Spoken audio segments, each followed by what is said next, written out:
Master గారిని అడిగారు, మీ జీవిత లక్ష్యం ఏమిటి అని అడిగారు. జీవించటం అని చెప్పారు ఆయన. చాలా విన్నవాళ్ళకి కంగారు వస్తుంది. ఏమిటిది ఇలా, ఇందుకు అయోమయమా, తెలివి తక్కువ వాడా, ఎందుకు ఇలాంటి సమాధానం చెప్పారు? జీవించటం అంటే ప్రతి క్షణం ఆనందంగా నేను బతికున్నానన్న స్పృహ కలిగి జీవించటం.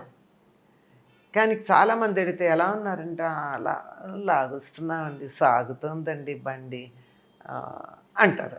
అలా కాకుండా ప్రతి క్షణం ఆనందంగా ఉండడం అనేటటువంటిది నేను అనుభూతి చెందుతున్నా.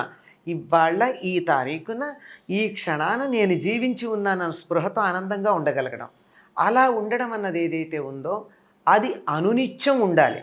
అనునిత్యం ఉండాలంటే జీవితంలో సాధన అనేది ఒక ప్రత్యేకమైన సమయానికి పరిమితం కాకుండా జీవితమంతా సాధన. కానీ నువ్వు ఏ పని చేయదు సాధనగా చెయ్యండి. శంకర్లు చెప్పారు కదా, జపో జల్పహ, ఇది చెప్పిన మాట అదే కదా.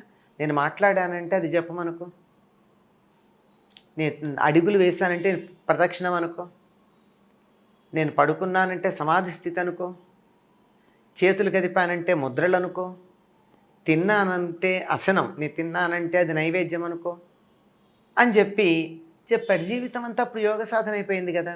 కానీ ఎంత కష్టమో తెలుసా అండి, ఎంత కష్టం అది.